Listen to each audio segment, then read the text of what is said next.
The cars are effectively starting one row back, but we'll take you through the positions and tell you exactly who is where. And on the front row of the grid, you can see there, Marcus Ambrose sizing up again for another battle against Mark Scaife.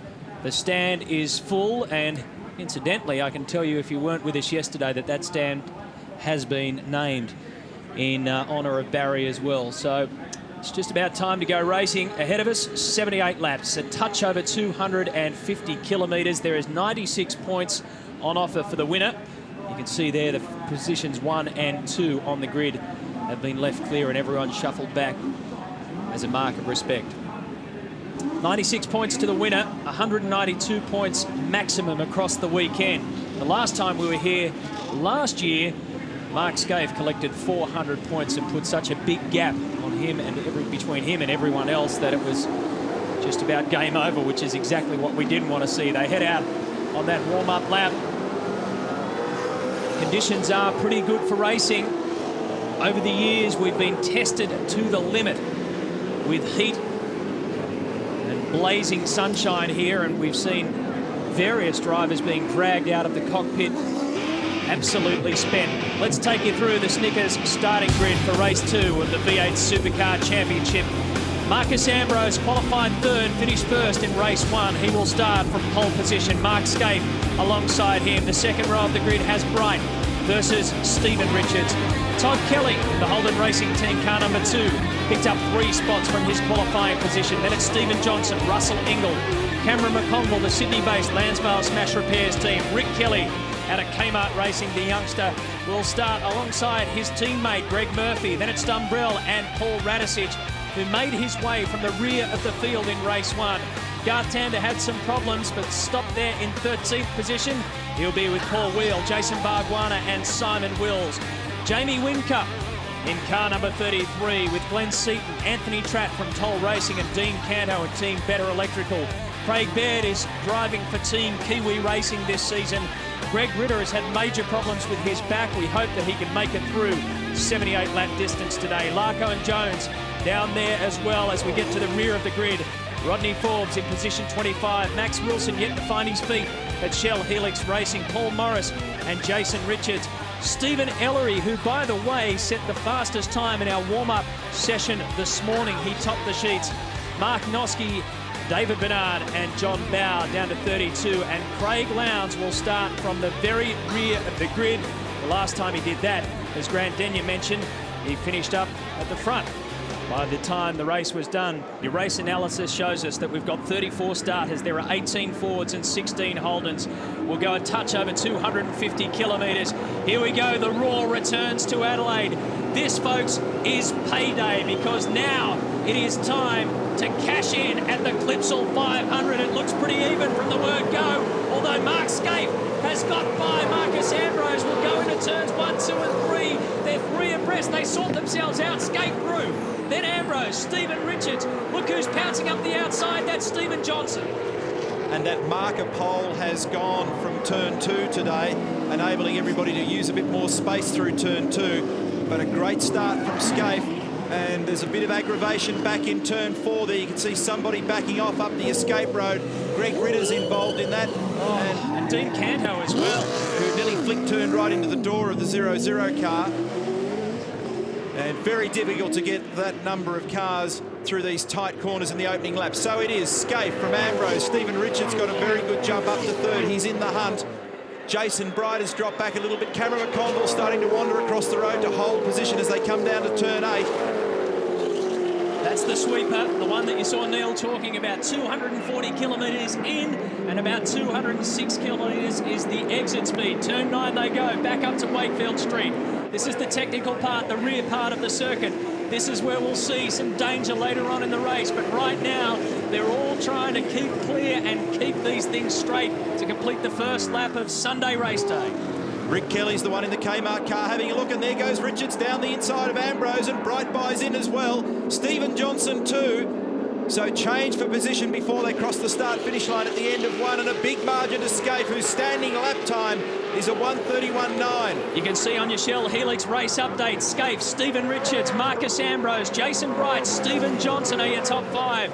Then it was Todd Kelly, Russell Ingall, Greg Murphy, Cameron McConville and Rick Kelly make up our top 10. Up they go Wakefield Street again. This is where we saw quite a few dramas yesterday. A little puff of smoke out of the back of Anthony Tratt. And on the inside, Stephen Ellery took that line aggressively. Oh, someone's in there with a flame. Oh, in goes one of the Team Dynamic cars. There must be something on the road up there.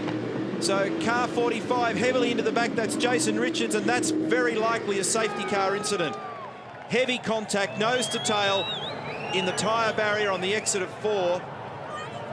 Well, Richards came along a long time afterwards for that to happen. We saw Anthony Tratt. Yellow flag, safety car, standby. That's Tim Schenken there in race control, and you can see them go straight into action. It's quite an extraordinary view that we've been given in there. So yellow flags, safety car conditions, and Anthony Tratt is okay, which is the good news. His car is a completely different story.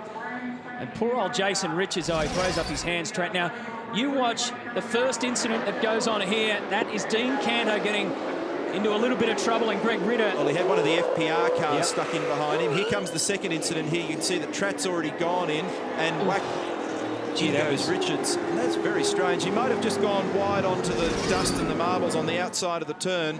That's Anthony Tratt just removing his helmet in the foreground, and trucks will have to drag those cars free.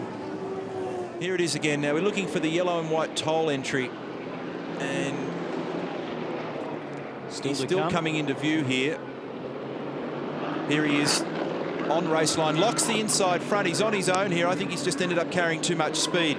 So he's actually just made a blue across the bump. Now here comes Jason Richards. Stephen Ellery's gone through, and then Jason Richards follows. I don't know what the Richards thing was, but I think Tratty just found his way there on his own, but then Jason Richards arrives. Now, he actually may have had some aggravation there with Mark Noske. Hard to pick. The lights are out on the pace car, so we will go racing at the start-finish line this time. When they got to that final corner, Stephen was able to sneak up the inside of Marcus, who gave him room, and that then invited Jason Bright and others to have a nibble as well. And they're all chasing this guy who got a very good start. His initial jump didn't look that good, but then he got it to the road nicely thereafter. And this might be interesting to watch Mark Scaife at this restart, because he admitted to me that yesterday in one of the restarts towards the end of the race, he actually missed a gear, made a mistake and managed to hold onto it. He, of course, finished second overall. So around turn 14 they go. They'll cross the control line, and then it is gloves off again. On lap 4 of 78, we've got a restart. Scaife takes it into the centre chicane. Stephen Richards, Marcus Ambrose, Jason Bright, Stephen Johnson, Todd Kelly, Russell Ingall. Then the Kmart Commodores go through, and so too does Garth Tander. Move back in the pack here, one of the Kmart cars down the inside, and it's Greg Murphy down the inside of Russell Ingall, side by side to 5. Ingall up the inside. Real aggressive move in the pack there. Now's the time when you can make some space, and if you can get track position, and there goes Bargwana up the inside. He's making opportunities work for him at the moment as well. Dumbrell's the one that's coming off second best there in this early hustle.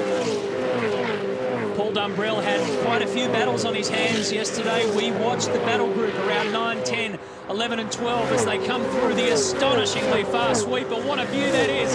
Look at the way those V8 supercars come roaring at you. An amazing high-speed turn. A little bit of a tussle between Stephen Johnson and Jason Bright. Back to Paul Dumbrell. He said to me, I knew I was in the big time when I started having a fight with Russell Ingall, and Russell Ingall started fending me off. You learn pretty quickly who not to pick fights with. Russell had to grab some brake in the middle of the corner then as he came through 11. We're on board with Greg Murphy. Sticks with 4th gear around there. That's the rev limiter that you can hear protesting in the background, and now they come on to the start-finish straight. Lap 5 of 78, on board with Murph, chasing Russell Ingall. Scaife, Richards, Ambrose, Bright, Johnson. Then Kelly, Ingall, Murphy. Rick Kelly in 9th and Garth Tander in 10th. An aerial view of turns 1, 2 and 3. The turns where they've removed the cone that was just severely pummeled yesterday. They decided to give up, but the warning remains. Don't take 4 tyres over turn 1 or you'll start to get penalised. Scaife has clear road, a little bit of a puff of smoke over the bumpy turns. And the key phrase in all that, Matt, is if you consistently run 4 wheels over the curb, we will come at you. So they will get a bad sportsmanship flag. Field then quickly picks up on that, and the message ricochets around the radio loops like a virus, and everybody will stay off it and probably run just 2 wheels on the curb. That inside wall that you just saw on turn 8, the sweeper, Mark Scaife actually clipped that wall with around about 25 laps to go yesterday, and Murphy. he was lucky not to end up in another part of Adelaide with bits and pieces of car all around him. Murphy was having another look up the inside of Ingle when they got down to the hairpin that time, trying to make an opportunity. Kelly's come up. That's the Lansvale car, Grant. Yeah, this is the real heartbreaker of the story of the race so far. Trevor Ashby, Cam was looking so good. You were looking to be a force in this race, but not to be. No, look, it's pretty unlucky. I think, you know, we had such a great day yesterday finishing in 8th spot. The car was very strong. We've come out this morning and this afternoon we've found that there's a problem, the clutch slipping. We don't know what it is, but we've got half the team under the car trying to fix it.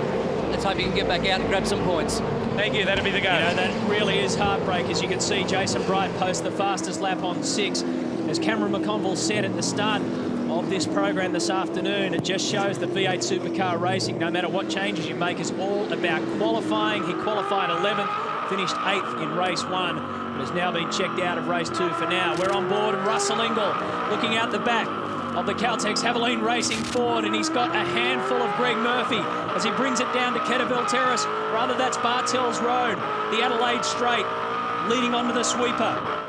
Grab 6th gear just briefly on the approach to 8. Feather the throttle across 8. It's about 210 kilometres per hour. Back on the gas again in top gear and down into 9 at just on 230 kilometres per hour. It's just 60 Ks here. Some choose first with a heavy fuel load, some in second, and then up to third briefly on the rev limiter before they turn left here. This is right behind the pit paddock area. They can use more exit space this year. Some of the rumble strip has been moved away. And then this fast right-hander that brings you to the slow corner onto the pit straight, turn 14 and about 70 kilometres per hour in second gear. Listening to Russell Ingall's car, 2nd, 3rd, 4th. Has a glance in the mirror. Very difficult to get the car quickly and smoothly through that chicane at 1 and 2 because of the curbing. Bumpy at the end of Wakefield Street. Murphy again has a look up the inside. 80 kilometres an hour. Accelerate hard up to 130. On the brakes again, back down to 80. Accelerate hard, back up to 130. On the brakes, back to 80 again. So the cars pitch and roll. Very bumpy on the approach to 5 and 6 now. Looking rearward, Murphy. This is 7. Use the exit curb. About the only time the drivers will get some sort of break. They'll tell you no matter what up and down pit lane that this is the most brutal round. In many ways, it's a lot more difficult than at Bathurst because there are a lot more chances to stretch the legs at Bathurst down the chase. And of course, it's a lot different here as they have to weave around this 3.22 kilometre circuit. Ambrose is actually just applying a bit more pressure now to the back of Richard's car, and you can see that Stevens' car is doing a little bit more sliding here and there. Lowndes, incidentally, has made up positions, 15 of them in 8 laps from 36 to 21, so he's ripping through the field, and Scaife is the fastest man so far, recording a 1:23.9, so his small tweaks in the warm-up this morning and the changes they made overnight have seemed to have made that a pretty nice, balanced, docile race car at the moment on its tyres. And while Mark Scaife only had to make small changes, you can see there lap 8 at 1:23.93. Craig Lowndes, on the other hand, who, as Neil mentioned, has been mowing through the back of the field, had to make major changes. There he is, car number 6. He had all sorts of problem with oil yesterday. They've had to drop a brand new engine inside that Cat Ford out of FPR. They've been working very hard to make sure that at least one of these cars, hopefully this car, finishes 250 Ks today and gets up into the points. ProDrive and FPR are determined to make an impact in V8 Supercar Racing. They're throwing resources like you wouldn't believe at this team to make sure that they're there. Maybe this is the day that Craig Lowndes can do it. He's done it from the rear before here. Different exhaust note in this car, a split exhaust system on it, so it's much gruntier sound, much throatier sound. And he's tucked in behind Wilson, I think, at the moment as they head down towards 8. As we go back to the leading bunch, Richards has just given himself a little more of a breather here, and actually Ambrose has dropped back a spot. That's why. So Jason Bright has moved up 1.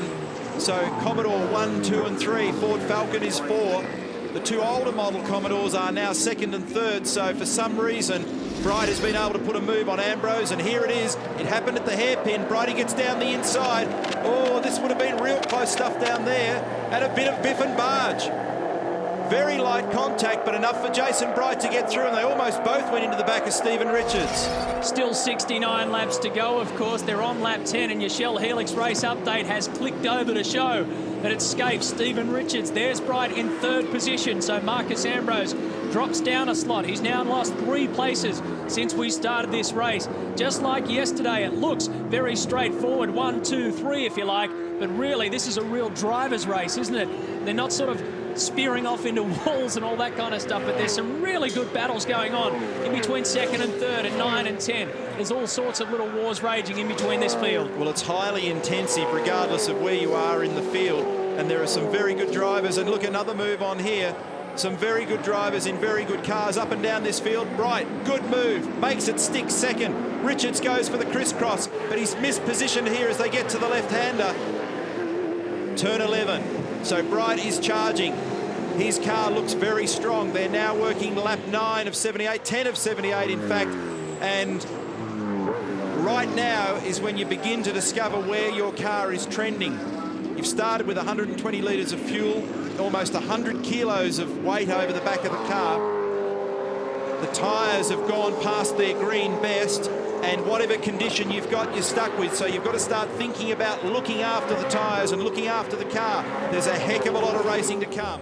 Ambrose, who copped a bit of a pummeling in the early laps of this race, losing 3 positions from his starting position, takes back 1 from Stephen Richards. Can he hold it through? They bump, they move in, he's got the line on the next corner, and Ambrose does shut out Richo, but that battle is far from over. Up ahead, there's some interesting gains being made. Jason Bright attacking Mark Scaife. Jason Bright has slotted into 2nd. Mark Scaife really has some pressure being applied from behind him, although I can tell you that he's now pushed that gap out to 2.2 seconds between himself and Jason Bright. So look at that, Mark Scaife, nobody in front, and it's a long way behind, but the green boxes on that little graphic that we've got there indicate to you that in the previous 4 laps, Jason Bright has had a better time than Mark Scaife in 3 of them. Lap 13 was a better one. Lap 12, he was half a second outside that time of Scaife. Lap 11 and lap 10, he was inside Scaife's time. Brighty's trading punches with Mark at the moment in terms of lap speed. The last time through, their lap times were almost identical. In fact, their fastest laps in the race, 1:23.6 apiece. And they're keeping Jason informed of Scaife's pace, and he's really running with him. It looks to me as though Stephen Richards is losing a little bit of rear tyre grip and drive at the moment, and he's just drifted slightly into this pack. That next pack that's onto him at the moment are going to start to apply serious pressure. There's one of the cars there, that's the Todd Kelly HRT car, got unbelievably sideways on the exit of 2. He tripped over the curbing, and that would have been a big invitation for Russell Ingall. We're on board now with Rusty. And it's a good view of Todd Kelly's car too, and we need this because he has made it clear that today he's going to have a bigger go than he did yesterday. Remember, he's still finding his feet, if you like, at his new team, Holden Racing Team. Keep your eyes on car 2. Whee! Lassoed it outside, but managed to hold on to it. The reason why he feels more positive about having a bigger crack today is that he didn't have the trust in the brakes, especially yesterday. He was assuming that they'd just end up going on him. There'd be a bit of fade. By the end of yesterday's race, well, they were still there. So today, and especially here, right here at turn 9, he said he can wait a little longer and lean on the brakes a little heavier, and he knows that they can respond. Grant? Well, Cameron McConville, you painfully sit here in this car while they reconstruct the clutch. It was a painful and a hard card that this race has dealt you so far. You were going so well. Mate, I just can't believe the luck we have, you know. It's I noticed it on the warm-up lap starting to slip, and I thought I'd put up with it. And then I was blocking Rick on the first lap because it was slipping in 2nd and 3rd. And then it started slipping in every gear, and I can't drive it like this, you know, going too slow, obviously. Okay, mate, hard luck. While we were talking there to Cameron McConville with Grant Denyer, Jason Bright has just posted a 1:23.34. That is a lap record, 1:23.34. But Russell Ingall has been involved in more, well, twists and turns down at 14. Well, he had a big lunge at Todd Kelly down there, and they actually made contact while we were talking with McConville, and so the pressure really on Kelly here at the moment to keep it glued together. Here's the replay. You see that Russell comes up the inside. He's got the rears locked. He didn't get it done, and Murphy was in there as well. So actually, if anything, that's given Todd Kelly something of a breather, but Russell will come back, and here he comes again as they come down to 8. You'll see on the race score as we move through that with Scaife, Bright, Ambrose, Richards, Johnson, Kelly. Ingle was fighting for 6th position with Todd Kelly. Remember that Russell, Ingle and John Bowe got all caught up and crossed up and angry down at 14 yesterday. The steward said there was no problem with it. It just appeared to be a racing incident, and he was up to the B pillar, they thought, so he could have a crack. Let's see what he does this time around. You were talking about the Holden Racing team and brakes earlier on. I noticed in the garage in the last couple of days they're running a different brand of front brake caliper and rotor than in previous years. They've gone to the Alcon brand, and they've previously used AP, so maybe what Todd was referring to was just coming to terms with a difference in the performance there and understanding how to get the most from it. Rodney Forbes takes the exit route at 4. Yeah, Wakefield Street. Yesterday he got himself tangled up there, and also down in the kitty litter, and that car number 7 came back looking like a completely different car to the one that went out of the 250k start. Let's do another analysis between Scaife and Bright, positions 1 and 2 over the last 4 laps. You can see that on lap 14 there, Jason Bright was 0.2 of a second outside the time of Scaife, but overall he is certainly picking up some time in those 4 laps. You know what's impressive about those numbers, if you run across the top, well, both those guys, but if you run across the top, what you're seeing there is a heap of 23s. It's very early in the race with a lot of fuel still on board to be running in those sorts of times, and so the pace is very quick today, no question about that. It is cooler, the air is 21, the track temperature is 24, fractionally cooler than yesterday, and substantially cooler as we look here at Romano's car in the pit lane. Cooler than in previous years where this event is notoriously hot. And that's never a good sign in pit lane. Rejoin the racing. Car 20, Jason Bargwanna. Finished up yesterday. Moved up to 12th at the moment. Yeah, well, he finished up yesterday, and he actually said that it would be a year of peaks and troughs, if you like, as they get a grip on a new team, etc. He finished yesterday in 15th position, so Bargwanna has moved up 3 positions. The fastest lap times, the best 3 belong to Jason Bright, all in the low 123s, and then Scaife 123.55 and 123.608. That lap record, by the way, set on lap 15, which is a 23.34. Yesterday, the lap record went to Marcus Ambrose. He actually betted it 3 times, but it was late in the race, up to around lap 51, if memory serves me correctly. On lap 18 of 78, we look down to car number 33, and that's position 13, Jamie Whincup, with Paul Wheel from Team Brock behind him. Gary Rogers was impressed with Jamie Whincup yesterday, did a good job in his first real outing in the V8 Supercar Championship, stayed out of trouble, not a bad effort, and Gary Rogers said he probably copped a belting around the ears at Albert Park. Paul Wheel's had enough of that, shoots up the inside at turn 9, nice and clean move. Yeah, he had him set up from a fair way out then and got track position early and was able to pretty comfortably outbrake. But this is what I spoke of earlier, a lot of battles up and down the entire field. Real intensive motor racing, and these guys are going to be at it for the best part of 2 hours. It's a long time in one of these very hot cars inside, which are generally 20 to 25 degrees above ambient. So today we're talking about above 40 degrees inside the car, and it's a very busy circuit, no relaxation. Look at the sweat on the face of Mark Scaife. They were using dry ice in their cooling system yesterday to pump ventilated cool air through that little system on the front of Mark's helmet where it says Xbox, and the dry ice was so effective it froze up all the pipes in the ventilation system. It wasn't really working very effectively, so today they were going to use a slightly different method to try and keep some cool air in there, but it's a real issue in these cars. You watch Mark Scaife's eyes, especially in that helmet, you can see the amount of concentration that is needed around here. That's part of the reason why it's absolutely so brutal on the drivers physically. The V8 Supercar website up and running as always. Check it out. You can see where we're headed, who'll be driving, all the facts and figures there. Todd Kelly now in a battle with Stephen Johnson. That's 5 and 6 positions on the road. Our race leader is Mark Scaife. He's doing some good times compared to Jason Bright, who's behind him. Stephen Johnson on board. We're in position number 5.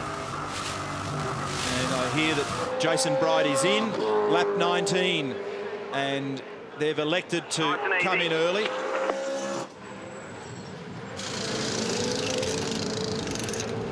Calm efficiency is the key to these stops. Greg?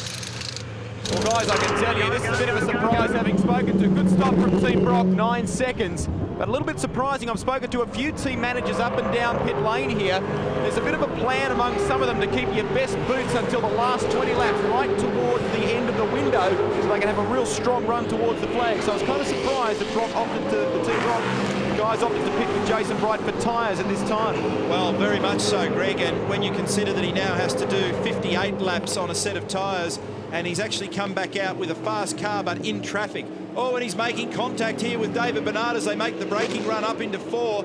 Bernard with warm tyres with obvious additional pace and trying to make his way back to the race line, and Brighty trying to get his thing wound back up. Now, the problem for Jason here is that when he gets back to race pace, he'll invariably have a quicker car than most of those guys around him, but he won't be able to use it, and he's got to make those tyres last 58 laps, and that's a long way.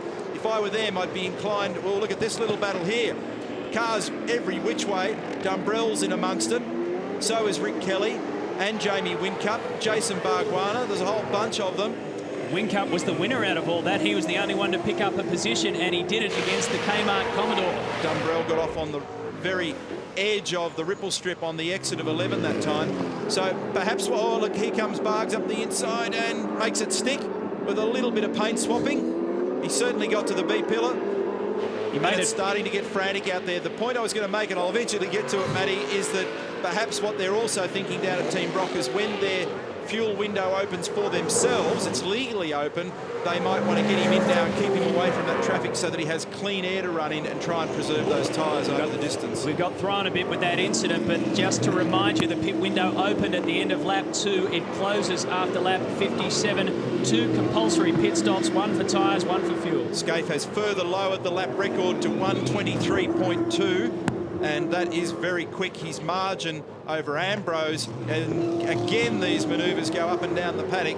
6.7 seconds Scaife to Ambrose, remembering that Brighty's been in for those tyres. That was a 9.6 second stop. A drag down the Adelaide straight. Jason Bargwanna goes through. Now it comes crunch time at turn 8. The sweeper, Paul Wheel, takes it on. Don't want to be on the outside there, and we've seen plenty of videotape evidence. Here comes Dumbrell, dirty side of the road, 3 into 2. Will it go? Only just. They're still swapping paint. 3 cars wide. Whincup's in the battle. Welcome to V8 Supercar Racing. Well, he's certainly holding his own end of the fight, and Paul Wheel is making sure that he knows as well. Dumbrell in the wall. Dumbrell in the wall. Just clipped it. And you can see some smoke breathing out of the front right-hand side of Paul Dumbrell's car number 8. Back to turn 14. Rick Kelly on the inside as Whincup gives him room to move. And Stephen Ellery making a move on Dumbrell now. Has Paul sustained damage in the number 8 Castrol Commodore? There's a lot of smoke coming off here. Replay at turn 11, and it's already happened by this stage. Out wide, bang. Actually, it's just tyre and rubber belt contact, but it'd still be pretty heavy. There's a big concrete block that weighs 4.5 tonnes behind that, and they generally win over 1.5 tonne cars. Not too many people, though, get away with an incident down on that turn with such minimal damage. You can well and truly end up face first in there, or if you go a little bit too further down, as you said, you're starting to hit the concrete. So he's probably got it at just the right spot if you need to get it. Car 65, Paul Radisich. This is the tail end of the top 10. So that's positions 11, 12 and 13 that you're looking at. Rick Kelly, the youngster over at Kmart. They're very impressed with his technical feedback since he's been at the new race team, the battle group that we're focusing on. He's going to make a move here, and it'll probably work because he's got a good exit off 8, and he's up the inside, and he'll make that work. The guy that's actually making big benefit in all this, and if anything, he doesn't need to be involved in the paint swapping, is the man looming at the back. It's Lowndes. He's in position 16. His fastest lap so far is a 24.3. He doesn't have the pace of the front runners, but it would appear as though he's at least got the measure of this bunch, but getting through them will be a real nightmare. You can see that in all that contact that's been going on. And Dumbrell up the inside, lock brake, big lock brake, and that will almost certainly result in a flat spot. Ellery's having a look down the inside. A Well, Stephen Ellery continues to make up ground. He started back in 31st and he's now up to 14th. Let's go down to Rusty. Some damage to the front of Paul Wheel's car, obviously being repaired by this team now. Fresh set of rubber going on. 11.8 seconds. Now, I've just spoken to Johnny Panozzo down here with the Team Brock crew. He tells me it was a deliberate plan to bring Wheel in now. Despite the damage, they want to get him out there and try and give him some clear air and make some ground. Well, anybody, Greg, that's mixed up in that battling bunch needs to think strategy quickly, because it's very, very costly for them at the moment. Lowndes, incidentally, has made a move on Ellery. He's got through on Ellery, so Lowndes is another spot further up to 15. Scaife, meanwhile, is setting up for his fuel stop because he wants to minimise the amount of time on that second set of tyres. Taking the tyres early is a risky gamble if you've got a car that is eating into them. Now Dumbrell has another run back on the inside of the Valvoline car, and he makes a very good move and maybe hasn't damaged those front tyres from the lock-up at 14 on the previous lap. He was in the wall here a couple of laps earlier, and he might have got away with it, as you said, Matty. That's something you don't do terribly often. We're on board now with Lowndes, chasing Whincup. Lowndes in. They know that the traffic's going to hurt them badly. Change the strategy, get him in. Ditto for Kelly. This is for Fuel. Fuel, you can see in the right-hand corner. And don't accelerate till you get past the white line. Jeff Gretsch on the phone. Go. Now around about 12 seconds for that stop. Now back down to the FPR and Craig Lowndes. Just talking to their new English Chief Engineer, John Russell. Trouble with the back right wheel, and has taken extra seconds to do on, but this was part of the plan because, as you said, Neil, he was approaching some traffic which was going to hold him up some. But of course, remember, this is a team that has 3 cars and just one boom. It takes a bit of management to make sure there's no congestion, yet still maintaining good strategy here. And as we look out the rear of Craig Lowndes' number 6 car, we can tell you that that lap record that Mark Scaife set, a 123.27, equates to an average lap speed around this circuit of 139.2 kilometres an hour. An average speed, 140 clicks an hour. This is one of Craig's great strengths, what we're seeing now. He's generally very good on cold tyres, so he comes out of the pit. In V8 supercar racing, no such thing as tyre warmers. You've got to get your tyres working as quickly as possible and get yourself in the rhythm. And this is one of the areas where over the years he's had a great strength. It doesn't stop you leaving them out on the pit apron though, does it? In the sunshine, assuming there's enough around. 65, Radisic is in the better electrical car. Ellery with the rear brakes locked into 14 that time. So Paul, who made a pretty good recovery yesterday after those gremlins that they had in this car on Friday. A lot of frantic activity now as people start to chop and change their strategy depending on traffic and their race pace. They're having a look around the front of Radisic's car, Greg. Right, Neil, it's just a once-over on the Radisic car. 10 seconds gone so far, a fuel stop for Radisic. We're expecting Mark Scaife any time now as well for the Holden Racing team. And when you see fuel go back up that vent line, that's when the tank's full. So we know that car has 120 litres, and it's all the way to the dry brake vent seal in that car. And it's now a dual coupling on the right-hand corner of the car. That's the Mark Noske AU Falcon X00 Motorsport. Ended up in pit straight yesterday. Caught, and this is the door-to-door action between Mark Larkham and Stephen Ellery on the exit of 14 as they rejoin the straight there. And Mark Scaife has come in for his pit stop. This will be crucial, Daryl Beattie. Yeah, Mark's in, Matty. They're obviously going for fuel first time around like they did yesterday. The interesting point, they took a good look at Bridie's pit crew going for tyres first, but everything gone well down here. And Daryl, we've also heard that Ambrose has been told to stay out there until this stop has been completed further up pit lane. 12.4 seconds. As you see, the fuel is regulated as it goes in. So where does Mark Scaife rejoin? Well, he rejoins the track. He's got a lot of fresh air, so that's good news. Nobody immediately harassing him while he's got cold tyres, so he can settle into his rhythm quickly. And so far, we've not seen anybody in the immediate area in front of him as Brad Jones comes in. Remember, these guys had trouble getting the wheels off yesterday. They've done some changes down there, and Dean Canto slots in the Team Better electrical car in front of him. You can just sense that there's more urgency this time around. On Sunday, they were conservative. There was no question about it yesterday, as conservative as race teams and drivers can be. Canto in and out. Fuel stop for him. There's definitely a touch more urgency on the Sunday race. And Brad Jones slots in behind Craig Lowndes. So Mark Scaife has completed his pit stop.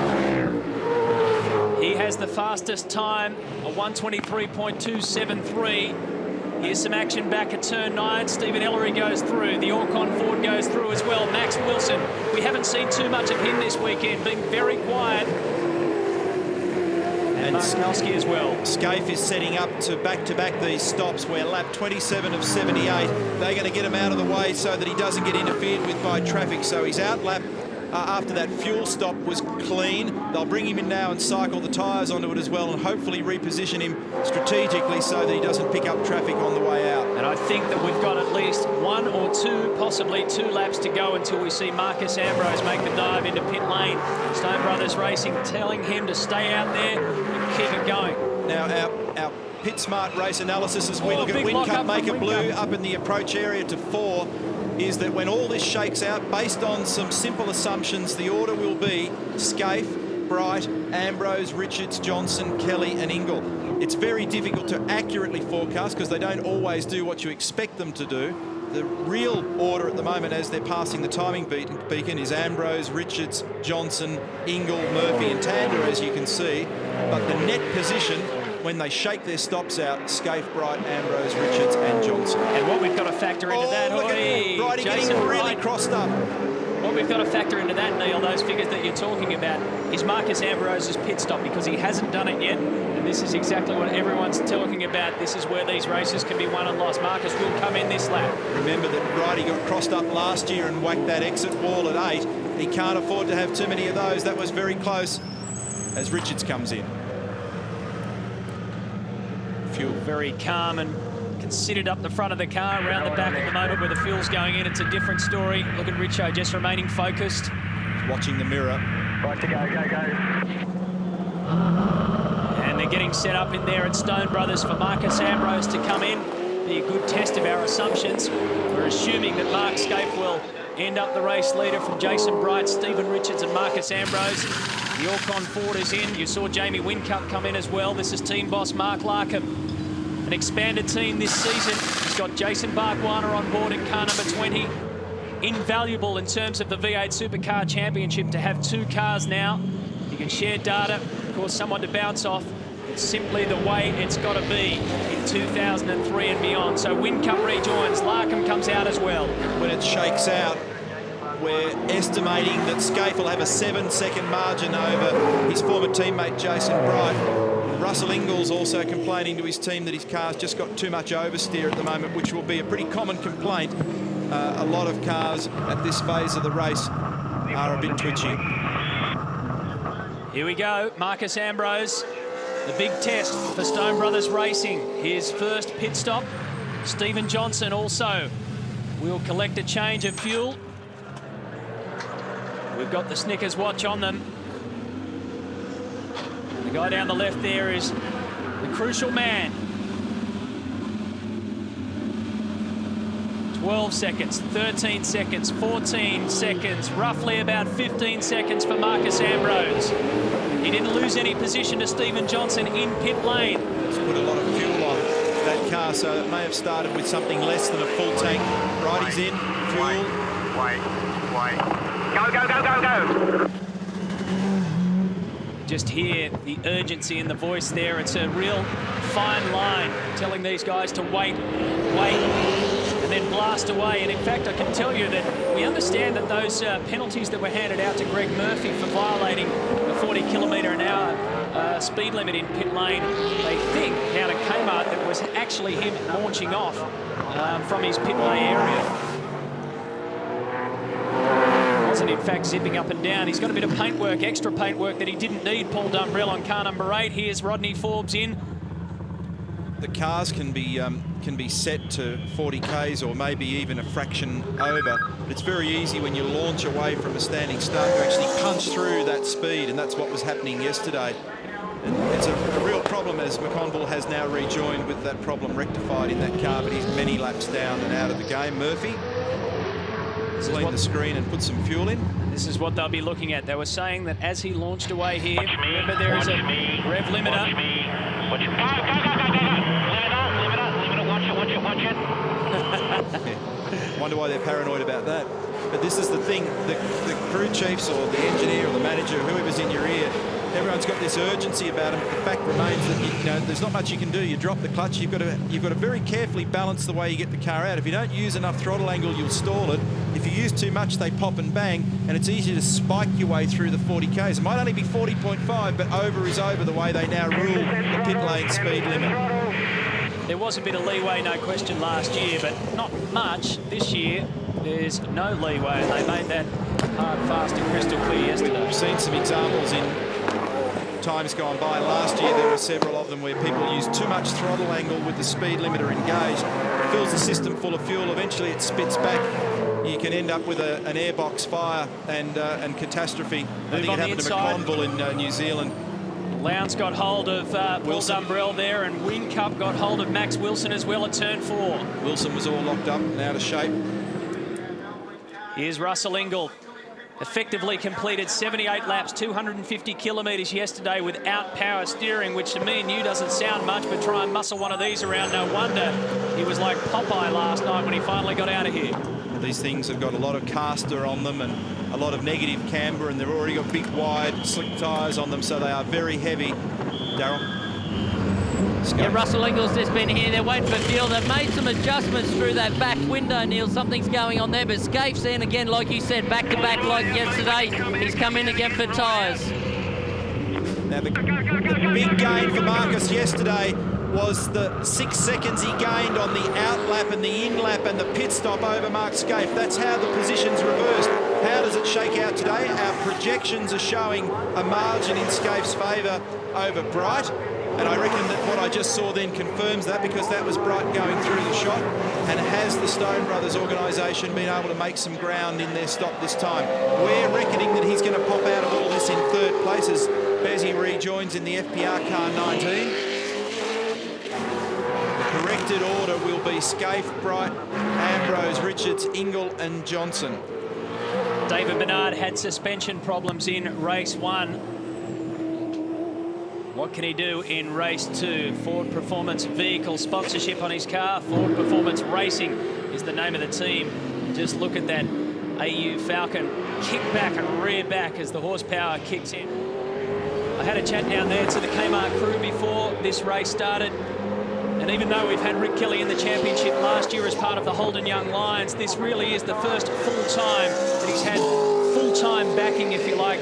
And they say to me that the thing you've got to remember about Rick Kelly is that he's only 20 years old, but he has got speed, he's got the nous, he's the complete package, and they're trying to rein all that in and put it into a good race car driver as Rodney Forbes gets a little push out of pit lane. And that's Craig Lowndes' car from last year that Craig and I drove at Bathurst, a good fast car.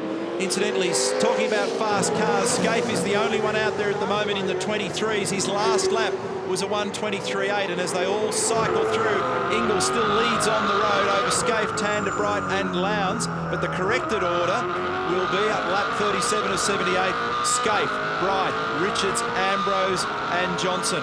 You can see the chips on the race score there. The green ones indicate that both compulsory pit stops have been completed, and the blue ones will tell you whether they've done fuel or tyres. So Greg Murphy in 13th has only done fuel according to that.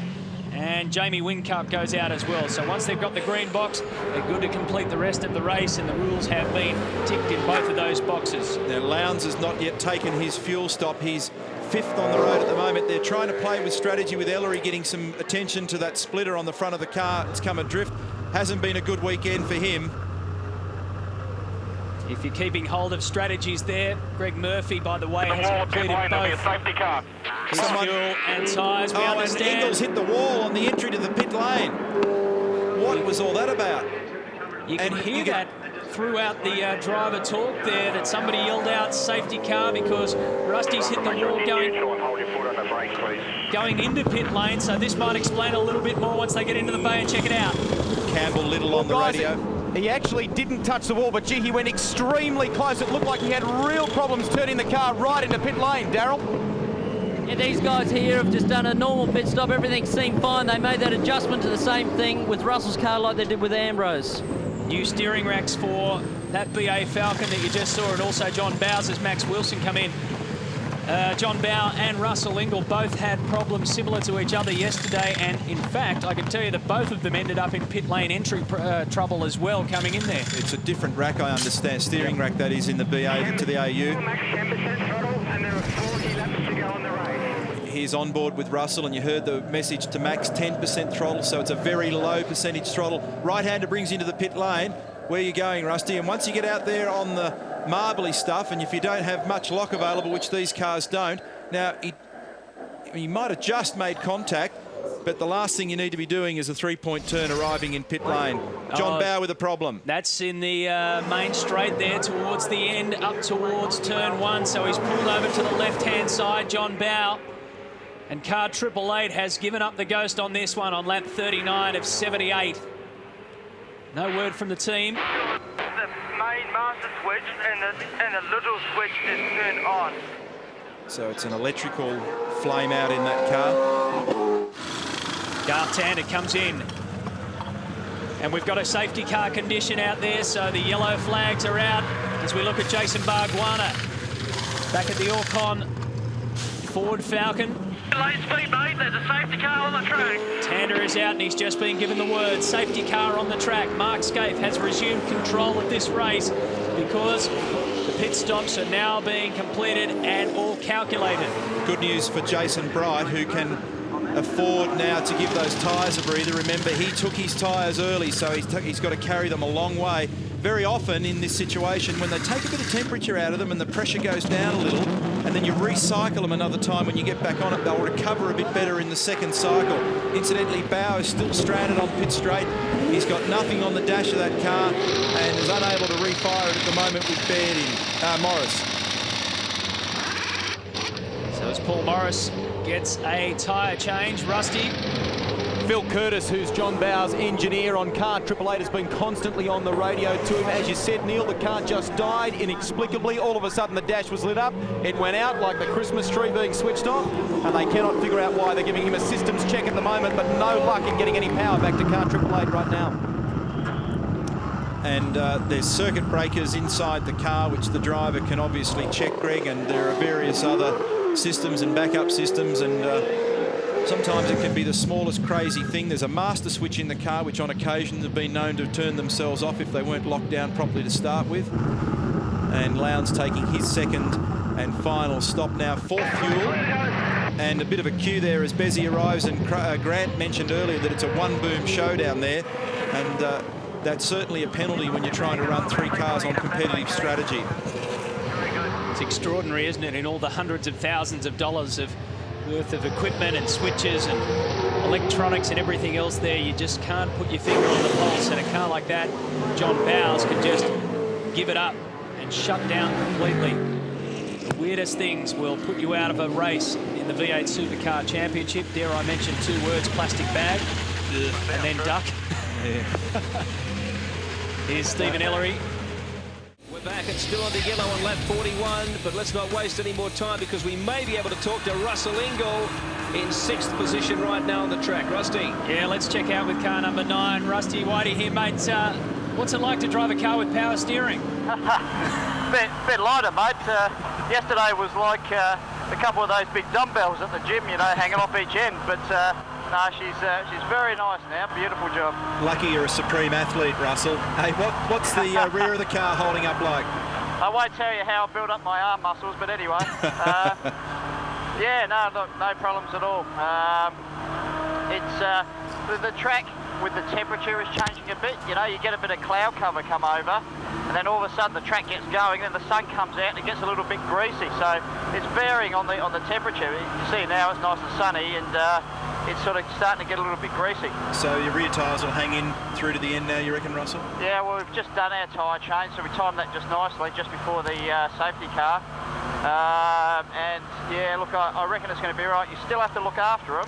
You know, you can't stand on the things. You still have to drive it, but they should be okay. Mr. Ingall, I'd like to know what the 3-point turn arriving in pit lane was all about.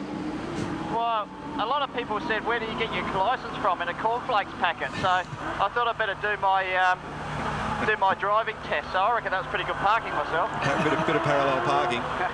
What happened? How did it come about? Mate, I come in a bit hot and just locked the fronts coming in, and a little bit. It's actually a very tight corner coming in there, and just ran out of lock. And look, I might have made it, but it's not worth rubbing it up against the Armco, damaging the spoiler. I'd rather drop her a second or two and back it up and look after the car. Okay, lights are going to go out, mate. Get back to work. We'll talk to you soon. Thank you. Thanks, dudes. See ya. Bye. Russell Ingall in position number 6 on the road. The lights on the safety car are out. There's been a problem with Rick Kelly's car number 15. Yeah, and all of a sudden it just started to coast along, and it seemed as though all the lights had gone out on that car as well as John Bowes. And he's got it mobile once again, but he was complaining of the fact that he was getting a fuel pressure warning on the dash. They asked him to check the circuit breakers and recycle things, and it's fired back up again. So either one of those circuit breakers had popped out or something wasn't switched the right way. We'll probably find out more a little bit later on from Kmart. We'll get onto that for you. But Rick Kelly has lost some time and some valuable track space, but at least he is running again. He finished 9th in race 1. And when you talk to the guys who have switched from Kmart to TWR, or HRT, should I say, back and forth around a Team Brock, it all seems as though it's under one umbrella, but the drivers will tell you differently. Once you go to a new team, you're certainly in a new ball game. A race restart we've got under crystal clear skies now, with the sunshine bearing down on us. Mark Scaife, Jason Bright, Marcus Ambrose goes through the inside of Paul Morris, who's effectively a back marker. Single file they go up Wakefield Street to turn 4. There's Ambrose. On the inside is Stephen Johnson. Paul Morris giving these leaders room to move. Russell Ingall now caught behind car number 29. Then it's Greg Murphy, Garth Tander, Rodney Forbes, Paul Wheels in there as well. And all the key runners have now done their stops, so it is a battle to the flag. Lap 43 of 78. And the order is Scaife, Bright, Richards. Morris runs out very wide as now everybody tries to make room down the inside on the way to 8. Single file again through the sweeper. Team Better electrical car dashes ahead, a big puff of smoke out the back. And Bridie's got through on Richards, and Ambrose is going to make a fight of it as well. They'll be side by side to 11. A little bit of touch and a bit of contact there as they go through 11, and Ambrose takes that space back away from Richards. I can't remember the amount of times I counted Stephen Richards in a battle like that 12 months ago in his first drive at Castrol Perkins Racing. He just seemed to have everybody climb over the back of him, especially around 11, 12, 13. Makes you wonder whether the other guys have identified this. Let's go back a little, take you back to turn 8, and Stephen Richards really had to avoid major trouble up the rear of Jason Bright. And how it came about was he was trying to make a pass on Bridie. He had to move the car around, which unweighted one of the front tyres when he had a lot of brake pressure on it. Locked, carted him wide. Marcus had the invitation, got the job done. So Marcus Ambrose slots up into 3rd position. Stephen Richards drops back into 4th. Oh, look at this, now look at this. Turn 4 again. Oh, that's the end of Jason Bargwanna. Can he hold on to it? Craig Lowndes a victim as well. Well, they didn't hit anything. Rodney Forbes decides to keep on driving down the middle of Adelaide, effectively, but he rejoins. We need to dissect this and see what happened, but Bargwanna was first to go, and around the outside of him, evasive action from Craig Lowndes. Conville getting out of everybody's way. It's got a little bit frantic back in the pack here, and you could see that Bargwanna got crossed up, but somebody was into the side or the back of that car to make that happen. So when we see the replay, there'll be more to tell in that story. But that was amazing and crazy stuff for sort of 12, 13, 14. Oh, there was contact there with Rodney Forbes. Forbes and Bargwanna. Lowndes was down the inside, and he had a little bit of Dumbrell into the back of him as well. How on earth Craig Lowndes got out of that, I'll never know. Well, that scattered the pack. There might even be more to it if you went a little bit further back in that one. Meanwhile, Scaife leads, 44 of 78. There's the margin, 1st to 2nd. And Ambrose and Richards are still pretty close to each other. Stephen Johnson with a watching brief. Russell Ingall 6th, then Greg Murphy, Garth Tander, Paul Wheels, Simon Wills in the top 10. There's the PlayStation race score order, 1 through 6. Then Radisish, Kelly, Dumbrell, Larkham, Canto. Got some more information, hopefully, on Rick Kelly's car number 15 with Grant Denyer.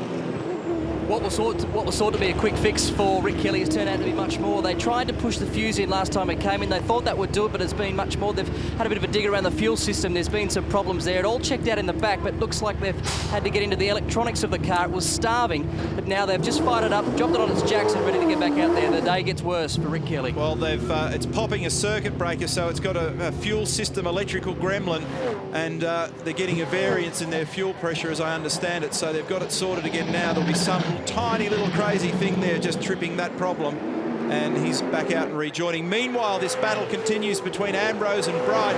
Stephen Richards has dropped away just a little bit, so the battle for second is alive. It's all good news for Scaife. The margin's out to 1.1 seconds for the reigning champion, who has a new lap record of 23.2, or 1:23.2 for Scaife. We're on board with Marcus. You're looking at the VX Commodore of Jason Bright. It was the Holden Racing Team's newest car. Make it clean. Out of 2002, it went across to Team Brock when Bright made the switch, and they're just telling Marcus Ambrose to keep it clean through turns 1, 2, now up to 3. What an awesome sight on board the Pertec Racer. That's the best bit of this racetrack as you make that exit through turn 3. It's super quick.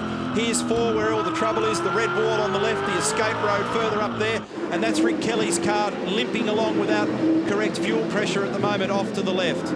Around 5, 6, and up to 7 they go. Oh, Ambrose gets a look here. He might make it stick. He does.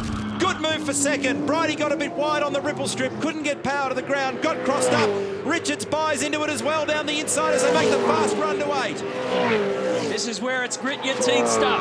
He's got position. He's up alongside and makes it move. Oh, that's an incredible move on the inside of turn 8. Jason Bright could have been in all sorts of trouble there, but Stephen Richards has got him. So Bright, in 3 turns, has lost 2 positions. Now down to turn 9, 10 and 11. Stephen used first gear to launch off that corner and protect himself from another attack from Jason Bright, and just jumped away a little bit, so that has all shaken that pack out in a hurry, and it looks like Brighty might have just used a little bit much perhaps of the rear tyre, and he's drifted back into everybody's clutches now, including Stephen Johnson. Scaife is disappearing. The margin now is out to 3 seconds, Scaife to Ambrose. Well, he made up an entire second while the minor places on the podium were bashing each other over their head around the back of the track. They're the offenders. Jason Bright is slotted back to 4th. Before that lap, the difference between Scaife and Ambrose was 1.9 seconds. It is now 3.09 seconds. So Mark Scaife really enjoys it when people behind him start throwing punches because it's clear road. RPMlive.tv will take you through all the activities of racing worldwide motorsport with Billy Woods and the entire team.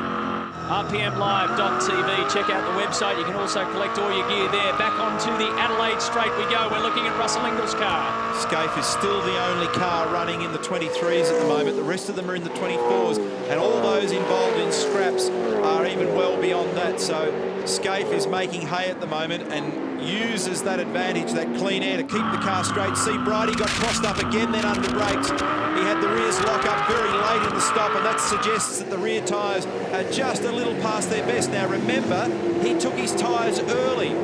He took his tyres early in this race. It was as far back as lap 19, so he's making those tyres go further than they would probably ideally like. Russell Ingall here, dicing for 6th place. He looks like he can make a move on the inside of Junior Johnson. Can he pull it off? He does. He digs in, holds position. So the Enforcer is on the move. Up to 5th now, ahead of Junior Johnson. Ahead of him on the track, Scaife, the race leader, by 2.2 seconds. Marcus Ambrose has cut 0.8 of a second out of that in the last couple of laps. Then Richards, then Bright, and then Ingall and Johnson and Murphy lurking behind as well. And Billy, what Marcus Ambrose has been doing in the last couple of laps has been what they tried to do all last season. Chip away, and every green box that you see in our comparison there means that he's been chipping away successfully. On lap 50, he was 0.2 of a second quicker. On 49, the same. On 48, 0.25, and on 47, 1/10 of a second. So he's certainly gaining speed on Mark Scaife and gaining track position as well. Notice that once Marcus was clear of the battle, he too was able to get into the 23s. Safety car out. One of the shell cars has buried itself into the gravel. Yeah, that's Max Wilson at turns 1 and 2, so he's missed it completely and gone straight ahead. That will certainly... Look at his windscreen. Sorry there, Neil. Something has collected Max Wilson and his definitely... eyes. He's got something in his eyes here. He's got glass in his eyes. Yeah. So we're not really sure exactly what's happened there, but Max Wilson is in a fair bit of pain down at turn 1. You can see that something has shattered in the windscreen. He's asking for water from the crowd or from a marshal. The Brazilian in his second year of V8 supercar racing, former Formula 1 test driver and champ car driver. He's got a cut hand there. So some damage not only to the race car, but the race driver. Max Wilson has had big trouble at turn 1. Watch this car come in from the right-hand side of your screen. He should park it effectively, so the damage has taken place well and truly before that. That was the end of the situation. Very hard to understand what's occurred there. So maybe something has shattered. There's a huge hole at the top of the screen. If you look carefully where the signage is, you'll see it's already happened. So something's hit him up the main straight, or possibly before. Something's come off another car. I think that's one of the cars that's got the tear-off system on the windscreen as well, and there's what I told you. Yeah, a rock or something has gone straight through the cab charge sign. It'd be the little shards of glass that have gone back into his eyes, I imagine. The question is what hit him. There's really not too many stones and rocks and various rubbish around this track, if you like, but the tractor pulls off Max Wilson's car at turn 1 and 2. That'll be the end of his day. That is the flying bit of debris on the right in the middle of your screen there, on the right-hand side. It looks like a bit of an under tray or perhaps a bit of a rear wing. It's too far away to fully identify, but whatever it was, it's come plummeting out of the heavens and clouted the windscreen on this car, caved it in up the top there, and Max has basically beached it on his own. And that'd be a pretty bizarre thing to have happen in the cockpit. And we are trying desperately at the moment to ascertain what it is that's hit this car. Well, the way to do that, the best that we can do at the moment is to just shuffle back through the field and see which cars have pieces and bits missing off them. And we've managed to track down one. Now, look at Craig Baird's car there. They're pulling a piece off the left rear. Do they get it all off? That's the question. Yeah, we're not saying that this is exactly the problem, but and that's you can see where the bit is. It's in his hand. It's certainly not in the middle of the road. And the bit, it's very difficult to tell. But the stuff that I saw dropping on the road before looked bigger than that. It looked like a cord section from a wing, or it looked like it could have been an under tray or a component or part of the under tray. But it did. I reckon it had signage on it. So if anything, look, I don't know. Fingerprints. Go down and get some fingerprints off it. But let's just have another look and see if we can really find out what's happened, because we can obviously see what the effect is. The cause, we're not really sure where it came from. So that's Paul Radicic going through. His car looks pretty clean and intact. Paul Dumbrell's got a bit of damage, but nothing to speak of. Then Dean Cantor goes through. Now, this is when we decided the problem just came to... There's a bit that's just landed. Yeah, so... And there's another bit. And it's that's a very substantial bit of something. Very difficult to work out what it is. It's black and it's big, and it's enough to do pretty substantial screen damage. The bottom line is that Max Wilson is out of this race. However it happened. Thankfully, he's okay. The windscreen of the Shell Helix number 18 BA Falcon is not, and it has been removed from the track. If we spot a car missing a wing, I guess we'll find the culprit. The only thing that we could see was Craig Baird's car, but we're certainly not saying that that was the problem. Rusty might have more for us. Well, Matty, we're down here with Dick Johnson at the moment. I guess for you, you thought for a moment this may have been shades of the early 80s. For you, it looked like maybe something from the bridge. Can you believe that? Yeah, it's a bit unfortunate. That's one of those things. But if it was going to fall out of the sky, I'm sure it would hit us the way we're going. But hopefully we'll be able to keep the other car up there and running. It's all bunched up again. Stephen Richards in third and Jason Bright in fourth. And Ambrose getting racy on the inside. He's got it all crossed up. They make contact. He locked the rears. Here comes Richards down the inside. This is a difficult phase of the race on tyres that have cooled out and pressured down. Trying to push on is difficult. Bright's in there as well. Scaife. Richards to the inside. Ambrose hangs on. They all went through safely in the end, but it's going to flare up again down to turn 9. Scaife will go through. Ambrose gives a push to Richards, and Ingle gets sideways. Big chaos. Russell got crossed up, and Stephen Johnson made a benefit then. The first lap of the restart is normally the one to watch when they all come out firing. Russell Ingall now has 2 Team Brock cars behind him. Stephen Richards, Marcus Ambrose. So Richards has muscled his way past the Pertec Ford. Out in front is Mark Scaife. We think that the problem, back in the field, that is Paul Radisich. Around turn 14 now, further back to Max Wilson. We understand that it may well have been off the bridge that they're now going under at the control line. So a piece may have fallen off the bridge. We're trying to work out if a car had flicked up something. It appears as though something may have come off the bridge. Again, may is the word to use there. Up to turn 4. Jason Bright's a big loser in all that. Everybody having a big go here at the braking area for Bargwanna with everything locked up. There's Lowndes, who incidentally changed the front tyres in the stop because he would have flat spotted in that little catastrophe that happened earlier with Bargwanna and Forbes and so on. Well, real chaos at the restart, and it was triggered when Scaife was having to run defensive. His tyres weren't looking good when he was at the restart. He hadn't got temperature and pressure back in them, so Marcus looked a bit quicker, tried to make a move, locked the rear brakes, got crossed up, made contact with Mark, and then it triggered a whole series of activities thereafter. And isn't it funny on this circuit how normally a trigger effect starts at turn 7 and doesn't finish until the end of turn 9. They sort themselves out to get through that high-speed turn 8 clearly, and then it's gloves off again, and let's get back into fight zone. 34 is Gartan, a 51 car is Greg Murphy. That's position 5 and 6. Russell Ingall is right up the tail of Greg Murphy in the Kmart Commodore. So Ingall holding down 7th. Jason Bright has slotted all the way back into 8th position now. Car number 50 was, as Neil said, the big loser out of all that shambles at the restart. We're on lap 57 of 78. Some lights on for Jason Bright as he makes it through turn 4 cleanly this time. The reason that everybody has the big go on the restart is that it's about the only opportunity you get where you might be able to pull a surprise move, and different cars, depending on their setups and the way they've gone about this race with the pressuring of their tyres, respond in different ways. Once everybody gets back into a normalised pattern, it's very difficult to be able to pull a move on someone unless they've got a car that's really going backwards. Now, Bridie's probably got one of those a little bit because he's been struggling with rear tyres for a little while now. On board with Murph, makes a good move down the inside of Garth and got it done nicely. Oh, more problems for Jason Bright, locks the rears and parks at an odd angle. The yellow flag flies. He'd just been given a message to bring it home, but he's really struggling with the rear end of that car and has dropped a bundle of placings. Oh, look at the amount of spots that he just lost there. I saw Cameron McConville go past and he was in position 31. So Jason Bright has rejoined all the way down the tail of the field. Effectively, I'd say around 30th position.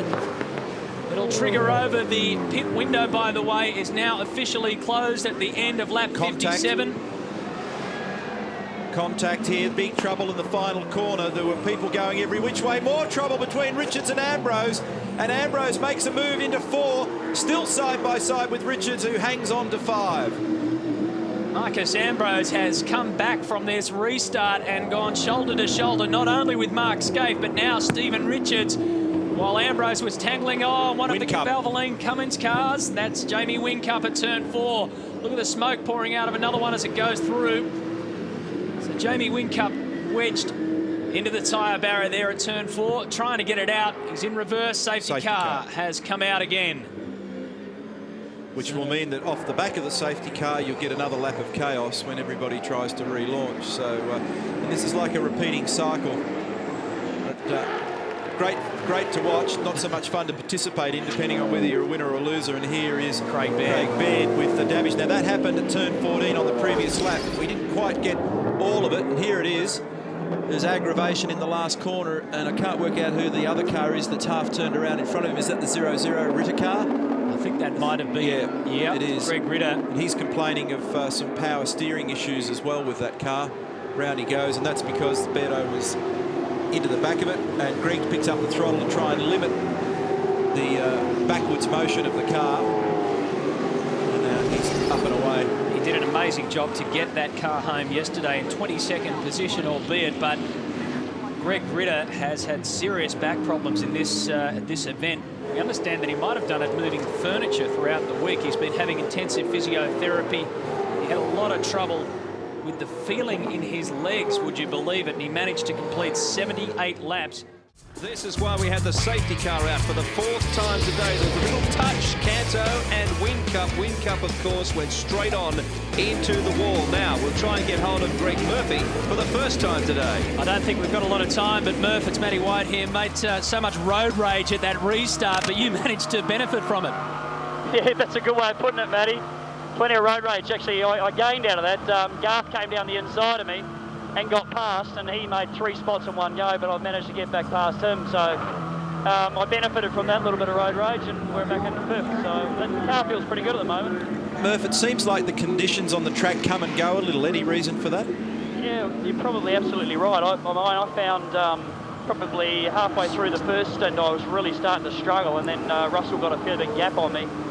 And the second set of tyres seems to be working a bit better, and the car feels pretty attuned at the moment. We're doing this reasonably comfortably. I don't know if we get a good run from the safety car, how far ahead these guys will get, but we'll try and stick with them. And what's the general track condition like? We're seeing a lot of debris and rubble off the race line. It's pretty good, yeah. As long as you stay on the race line, it's fine. A lot of rubber offline, and you certainly don't want to get out there. I remember, Murph, last year you explained to me when the tyres go off, they're effectively like marshmallows. What marshmallow stage are you at the moment? You got me? He's disappeared. He's up the back of the track. So either A, he doesn't want to answer, or B, we've lost him. I reckon it's B. Gone to race face mode because the lights will be out soon. And yep, lights are out on the safety car. And that point was when you hear these drivers say, these things go off. This is what happened to Jason Bright at turn 9. Locked up the rears and away he went. Always hard to know precisely, but this is another angle from the back of Greg's car. And in the end, Brighty decided that it was better to get to the left, otherwise he would have clouted the back of GT's car. And that was probably a good decision, although he'd be pretty enormously frustrated because he's been battling what looks to have been a lack of tyre grip because he came in on lap 19, as we understand it. Don't forget also tonight, Formula One action continues on your home at Motorsport, the Malaysian Formula One Grand Prix, 10:30. Check your local guides for all the details. The Renaults occupy the front row. The lights are out. And that'll be a tremendous encounter. And tomorrow we've got round 2 of the Champ Cars from Fundadora Park in Mexico. Have we worked out whether Alonso and Trulli have any fuel to get to turn 1 in that race at Sepang? Some of the wags in the media room reckon they'll run out at the first corner, but I think that might be a bit harsh. New season of Formula One racing on your home of motorsport, and right now we've got our focus fixed on the streets of Adelaide. Lap 61 of 78. We've had 4 safety cars now, and of course the AFL Premiership season for 2003 kicks into gear next weekend, and you'll see that here on 10 as well. Steve Quartermain and the boys on Saturday footy on 10 now. Restart time. Mark Scaife has Stephen Richards behind him. Marcus Ambrose, then Stephen Johnson, Greg Murphy, Garth Tander. That's your top 6 as they go towards the control line and take aim at turn 1. Single file restarts, no overlap allowed, and they're not allowed to pass until after they cross the control line. That's where the green flag is flying. It's a little bit different than years previous where you can actually get alongside somebody. So single file, and remember the opening lap last time after the restart was chaotic. This time it looks a bit better up at turn 4. The Shell Helix race update on the top left of your screen is about to change, or will it? We've got Brad Jones and Jason Bargwanna dicing for position through turn 4. Jones holds him off this time. Can he get the switch on the next turn? Not for now. Mark Noske is waiting to pounce in that group. So car number 21 is Bradley Jones. The Aussie Mail crew have certainly had their problems this weekend. John Bow's car gave up on him down the main straight. Bradley's 16th, Jason 17th, obviously, in this little battle. And this is chock full of a lot of cars. There's a whole bunch of them. Bradley, Bargwanna, Bernard, Noske, Bright, who's just dropped a pile of placings to 20th. Look at this down the inside for Lowndes. A lot of people making moves under brakes going into the hairpin at 9. Noske coming off worse for wear there as Bernard has a look. Craig Lowndes, by the way, is now up to 15th position. Remember, he had to pit again to replace the fronts, and he flat spotted them in that incident at turn 4 where about 4 or 5 cars went off. 62 of 78, we're getting towards the close of play. And And this is where fitness will play a part. Of course, they have had 4 safety cars, so they've had a bit of a breather, but certainly this is one of the most physically demanding rounds of the championship on the body. Mark Scaife goes through, Stephen Richards, then Marcus Ambrose. Stephen Johnson, whose teammate, by the way, Max Wilson, is back after collecting some debris. We're still trying to figure out what it is, and I think Greg Rust might have the answer, Rusty. Matty, we think we do have the answer. We initially thought it may have come from the spectator bridge, which goes across the main straight here. Not the case. Let's have a look at all this debris, which has been brought back by the officials. It appears to have come from the back end, as you can see there, of car 44. So that is one of the new team dynamic entries. Now, all this stuff is obviously very, very light, but when Max Wilson is travelling at such high speed down the front straight and that stuff collects you at high speed, it's no wonder the windshield broke. It's good argument for full-face helmets, which Max does use, but boy, oh boy, you wouldn't want to get in the path of that. And while all that's been going on and looking at those scattered bits, thank you, Greg, the battle rages between Stephen Richards and Marcus Ambrose. And Marcus had a good look down the inside at the hairpin at 9. And that is part of the under tray section, I think, of the rear bumper assembly on the Commodore. Murph up the inside, tags Stephen Johnson, who gets crossed up and makes a position. Well, he didn't bother readdressing it, so he must have thought it was okay to take a move down the main straight. Stephen Johnson, he is. There you go. So the bottom line there is that the officials say to you, if you think that you've made a mistake out there trying to take someone, then you can readdress it and then we'll leave you alone. So that's exactly what Greg Murphy has done. Russell Ingall has a look up the inside, thinks twice, decides to settle back behind Greg Murphy. It's all getting dangerous again as they move up towards turn 5 and 6. Johnson now getting pressure applied from the Kmart Commodore. The Kmart Commodore getting pressure from the Enforcer. Tander's been shown the black flag for some loose articles hanging from that car as we go on board with Russell. A little bit of smoke from Stephen Johnson's car after the contact in turn 14 with Greg Murphy. Let's hope that doesn't rub too deep. Smart thinking on the part of Greg Murphy there to realise that he wasn't far enough up the inside of Stephen Johnson. Contact was made. Tim Schenken said, as you pointed out, Matthew, in the driver's briefing, if you deal with it straight away, we'll let you get away with it. If you think about it, or we have to come and nudge you about it a lap or two later, forget it. You'll get a stop-go or a drive-through. We had an extraordinary position yesterday where Brad Jones readdressed himself on an incident, but ended up having to wait for the guy to come past. Can't remember who it was, but it was Rodney Forbes, and he had to wait for him to come past. Now, I spoke to Colin Bond about that, and he said, well, those kind of things, I mean, you know, that's just pure sportsmanship, I guess, in the end. They're just thinking more about incidents like the one that you just saw. So, across the control line we go. I'll give you the order. Scaife, Stephen Richards, Marcus Ambrose there in 3rd position. He's 2.18 seconds behind our race leader. Stephen Johnson, Greg Murphy, Russell Ingall make up your top 6. Down to the top 10 we go. Shows Paul Wheel up to 7th position. He's made up 7 positions. And Dean Canto has climbed 9 positions since the start of this race to be in 11th. But take a look at Craig Lowndes. 21 positions he's made up. He's 9.9 seconds behind Mark Scaife. The Ford Performance Racing Cat car is currently in 13th. Darryl Beattie. Yeah, Gartander's in the pits. They're pulling the rear bumper bar and the lights off the back of this car that have been flapping. There's still a few pieces dangling, and they've made that opportunity to put some rear tyres on it as well. And rear tyres are turning out to be a bit of an issue for some people, as now Ambrose again looks at the inside of Stephen Richards in the braking area for the hairpin. That's where he's got some strength. We know that the Stone Brothers cars are particularly strong in a straight line. I saw some split times from the meeting at Sandown last year, and their performance in a straight line up and down both straights was nothing short of remarkable, and that's where Marcus knows he's got some strength. He's able to get towards the back of Stephen after he exits 8. And at the moment, Richards has just got enough in reserve to be able to hold station without having to himself go too far off the racing line. You're in the cockpit with Marcus Ambrose. Up the main straight, Stephen Richards in front of him. Through 1, 2 and 3. Around about 1,800 gear changes in total for the 78 laps. He gets the move up to turn 4. Marcus Ambrose takes Stephen Richards, but Richards goes through. Ambrose had to go wide, and Richards holds on to that position. Oh, that was a dicey move. He saw an opportunity. Stephen actually left room, but it was a bit of wisdom on his part, and now Marcus is getting some hurry up from Stephen Johnson. But it was a deep lunge from Ambrose, too deep, on the dirty side of the road, across the bumps, unsettled the rear of the car, locked up, ran wide, didn't actually go off. But they're counselling Marcus must just be calm and careful and gather it back up. But look at the margin he now has to give. Now down to turn 9, Stephen Johnson gets a sniff of something. And it's the fact that Marcus Ambrose, well, that's the battle group you're looking for. Third back to fourth.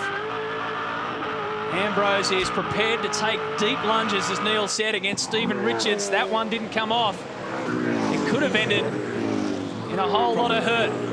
With the extra pace on the inside at 4, and now this time Johnson locks up and runs a little wide at 14. The problem with running deep into 4 like that is that it is very dirty on the inside and very bumpy, and it makes the radius of the corner that much tighter.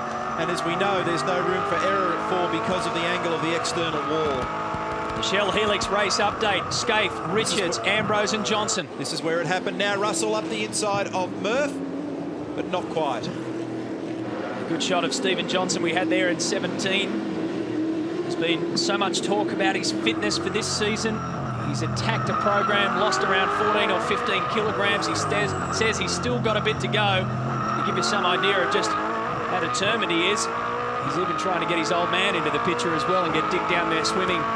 He's become something of a fitness junkie, and the reason why is, especially for rounds like this, but overall, the professionalism of the V8 Supercar Championship demands that you must be a fit athlete to handle the conditions. Marcus Ambrose cuts through. Johnson's got nowhere to go there. Murphy, then Ingle. Bit of something flying in the air there as well. But the back of Ambrose, oh, and one of the better electrical cars has tagged the wall on the exit of 7. Yep, and that is looks like Canto. And I'd say that's pretty substantial damage around the back of the car. Marcus Ambrose last time through, and you can see it's punched the diff right across, and it's actually flared the guard on the left rear side. Got some news for you. Marcus Ambrose has a flat. That's why the car was sliding through 8 that time. And look at Johnson. Stephen Johnson's also got problems, but look at them ganging up. Still up, mate. Your tyre's still up. Look at them ganging up on Marcus Ambrose. He thinks he's got a flat tyre. Something's going on. It's just Crew's telling him the tyre's still up. Not quite right. Saying something not quite right. I've just had a flashback to Phillip Island, and there is Stephen Ellery at turn 8 as his car shuts down, the 31 car. Flashback to Phillip Island when Marcus Ambrose was holding off Mark Scaife, and he radioed back that he had a flat tyre. They said exactly the same thing to him. Don't worry, let's see what happens to Stephen Ellery as we try and work out whether Marcus does have a flat or doesn't. Something's gone spearing off a wheel Ellery's nut. lost a wheel nut off the front right, and therefore the front right wheel has parted company. Actually, it's cut the rim in half. The rotor's gone straight through the rim. And that will bring out the safety car, which it has done, and that will give Marcus Ambrose a reprieve, because what's happening there is the rear tyres have gone greasy, they've gone off. He's suspecting that he had a flat tyre as Stephen Ellery climbs out of the super cheap car, the 3-wheeler. And but the big question now, and it is a massive one, is what does Marcus Ambrose do? That's the Stephen Ellery situation, still to clear this track. And the Ambrose situation has been a little bit unclear. There's been a lot of banter between himself and the team, and they were speculating as to whether or not they had a flat left rear tyre, but we don't believe that to be the case. If anything, because of the amount of curb hopping that goes on around here, Matty, it can be potentially very hard on shocks, and sometimes you'll get an internal shock collapse or failure on the shims or some of the elements within the actual construction of the shock absorber. And Marcus was suggesting on the radio that that might be it, or something to do with the spring. But my guess is, and it's always only a guess from this vantage point, is that maybe he's ended up with some problem with the shock absorber. And he's been talking to them. They've asked him to swerve around. They've sighted the tyre. They're satisfied that it's okay. The tyres probably have got a bit tardy at this stage of the race. But there's no obvious breakage and no Watts link problem like we've seen with some other cars. There's Ross Stone, and he's going to have a good look at it as it goes by. It's actually good news for them that this continues to tick down under the safety car at the moment. And 70 laps in and 8 to go. Hey, Craig Lowndes, are you there? I am. How are you, mate? Yeah, not too bad. How's your afternoon been? Yeah, not too bad. I've bent the steering sort of halfway through the race. I clip one of these magical tyres on the curbs as I do, but really the car itself is a big improvement from yesterday. It's although I've done more laps, but the guys have done a fantastic job, made some changes and really improved the car. You've got up to position 11 at this point, CL, so that's pretty good effort. Yeah, we haven't finished yet. I think there's about 8 laps to go. You don't mind mowing through the field around here at Adelaide, do you, mate? Yeah, it's something I don't really enjoy that much. It's pretty hard work now. These guys in the competition that we were in now at the moment is so strong. But look, I love the track. It's a great day here in Adelaide, and what a better way to do it. And instead of, I guess, sitting up in the air conditioning commentary box with Neil Crompton. It's very pleasant, I might mention here too. Tell me your impressions of the BA versus the AU. Do you reckon there's more turn in this car, which was our problem last year? You see, all those years of you and him I can hear you. Together.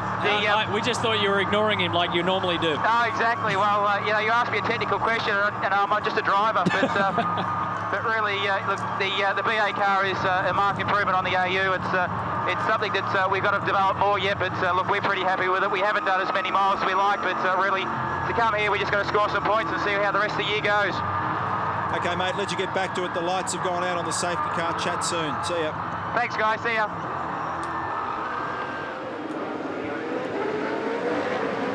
And in the cockpit there, we understand the temperature Lounsey and these guys are putting up with is around 35 plus degrees. It's been made, yeah, well, normally it's around 50 here, but it's been made easier with the 1, 2, 3, 4, 5 safety car periods that we've had. The lights are out on the safety car this time around, and that means that there'll be 8 full laps to go.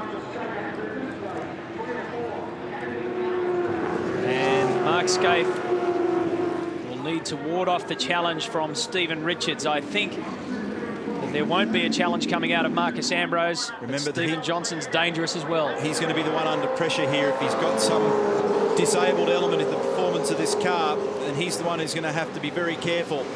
So we are restarting this race in the closing stages of day 2, the Clipsal 500 for 2003. Scaife, then Richards, Ambrose defensive, Johnson on the outside, then Murphy and Ingle. And it's Ambrose that we're focused on as now Johnson tries to make a move here as the Pertec car limps around a little off the preferred and ideal pace for that car because of a suspected shock problem. Make that 7 full laps to go. The question is, how long can Marcus Ambrose hold off this freight train that's lining up behind him? Probably not long. Down the Adelaide Straight at Bartels Road.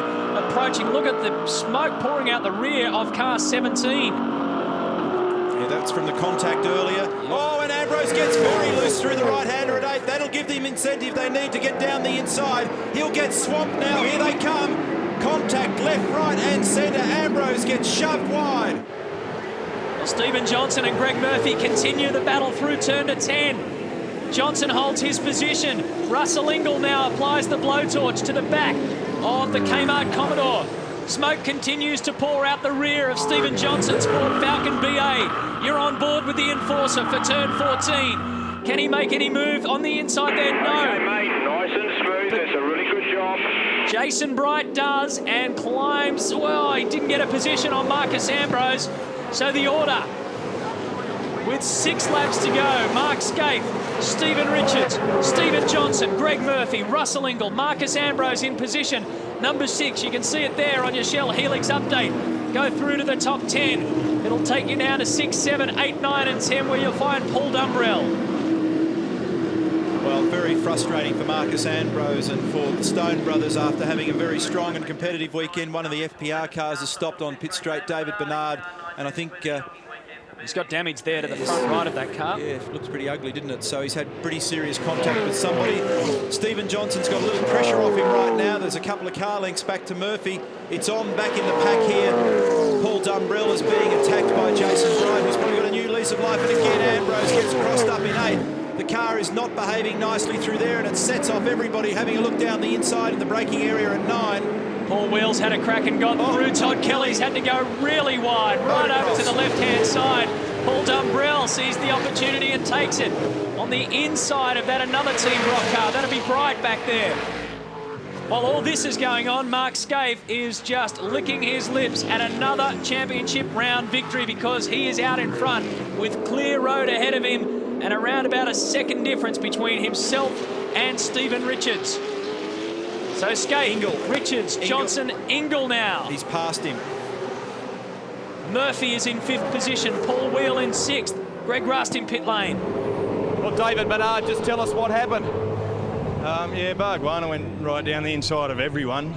Pretty dirty down there, and everyone sort of had to stop and get out of his way, and I had nowhere to go and locked up and nailed, I think it was Brad Jones in front of me. So it wasn't Brad's fault, it wasn't my fault. It's just one of those things, a bit anxious towards the end of the race, I think. Quickly, you use the term dirty. What are the track conditions like at the moment? Oh, the track's okay. It's greasy and it's quite hot and slippery, but yeah, down the inside it's pretty dirty, and most drivers keep away from it. Hard luck. Thanks. Well, further back down the order here, Todd Kelly's having a real battle after motocrossing through 9 before Bright's in there, and so is Dumbrell, and Lowndes buys in. Marcus Ambrose is having to drive down the white lines to try and stop himself from being attacked by all and sundry. And that car misbehaving with a problem in the rear suspension somewhere, or some sort of a problem that's making the handling unstable at the back at just the wrong moment. Replay shows the aggravation at the final turn. Murphy gets crossed up and Russell gets through on the inside. He's become something of a turn 14 pest, Russell Ingall. He's been down there bothering everybody. That can move, and Stephen Johnson's had big trouble. Stephen Johnson with front and rear damage at turn 14.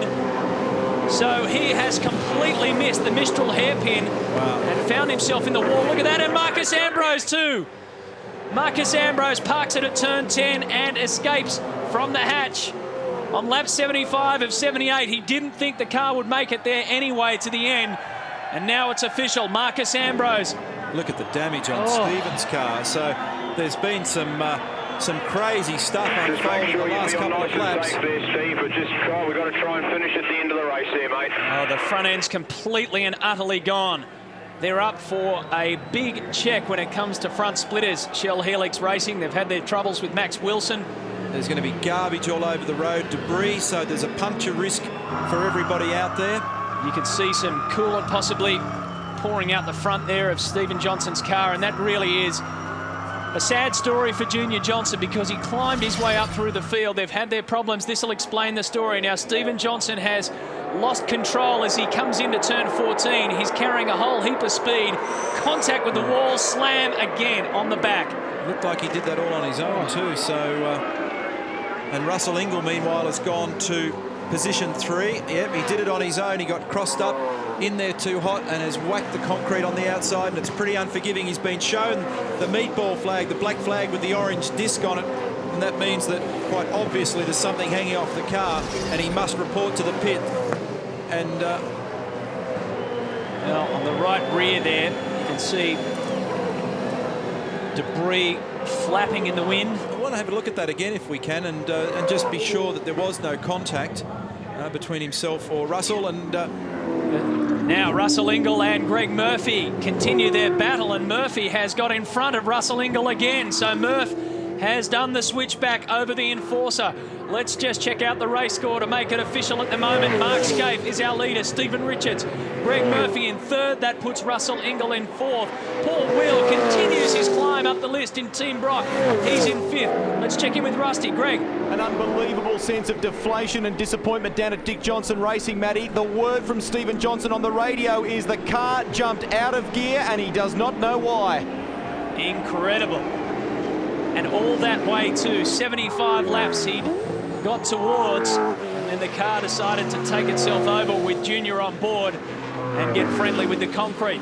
Look at the thing. Absolute mess. Now they're trying to bring him in, as far as bring him home rather, to stay out there. The problem is that there's all sorts of gunk coming out of that car, and that spells danger for the guys behind. So this battle now is for the podium position number 3. Ahead of these guys, Stephen Richards and Mark Scaife are effectively putting the finishing touches to their Clipsal 500. Now Ingall dives down the outside, has a look on the inside at turn 4. On board with the Enforcer, the BA Falcon versus the VX Commodore. Up around 5, another right-hander to 6. 130 kilometres an hour. They punch it out towards turn 7. Oh, he's locked Is the there brakes. room He's on the tagged inside? around Got he him. goes. I heard him lock the brakes and he's tagged Murphy. And Russell's going to end up in strife on that one, I think. Oh, Greg Murphy was dicing with Russell Ingall. Definite contact. Amazing that Paul Wheel managed to miss him by inches as he came spearing around 7. Wheel continues to climb up, so take Greg Murphy out of the top 3, put Russell Ingall in and put Paul Wheel in 4. Down to turn 9 they go. Scafie must just look in the mirror at all this and think how good is all of that stuff. Well, there's not much that Scafie can see in his mirror because Stephen Richards is 2 seconds behind. In front is nothing but clean bitumen. Here's the onboard replay. You hear the tyres locked up and he tags him in the right rear corner, hasn't got far enough up the inside. Murph will be fuming. Russell will probably be cranky with himself. It was a situation where he thought about it and there was a moment of hesitation, and then once it's locked up, there's nothing much you can do with 1.5 tonnes out of control and going where it wants to go. Final lap of racing in this Clipsal 500. It's exploded on us this afternoon. Scaife is leading by 2 seconds from Richards and then Ingall, and there's a question mark over his position in the race at the moment. Could mean that Paul Wheel will get a podium finish in Team Brock, car number 16. And Craig Lowndes has joined that movement as well at the rear of the top 10. Paul Dumbrell goes wide and hits the wall, does he? No, just missed it by fractions. He was really copying a serve from Lowndes behind him as Lowndes continues his charge up the ladder. So that means that Dumbrell goes back to 9. Lowndes goes up to position 8. Mark Larkham and Jason Bargwana, the 2 Orcon cars, are holding down positions 10 and 11. They're still throwing everything at it on the final round, but out in front, forget about it. Mark Scaife has this one in the bag. Quite an extraordinary race. We've had 5 safety car periods. We've had people crashing into walls, crashing into each other. The BA versus the AU, the VX and the VY. But it's all red in the grandstand because, again, Mark Scaife is the man. Thank you. It's just fantastic. The car was bloody good today, fellas. Stephen Richards second, and Scaife becomes the first man ever to win back-to-back Adelaide Clipsal 500 rounds by taking out first place on the Sunday. A 1.7 second gap, and 2003 may well be another great year for Mark Scaife as he hunts down his 6th Australian Touring Car Championship. But there was a very rough finish to this race. Russell Ingall at the moment is on the podium. He pulled up alongside Richards and Scaife at the end. But I'm not sure if he'll be celebrating. At the end of the day, recapping the results, we've got that top 3 I spoke of.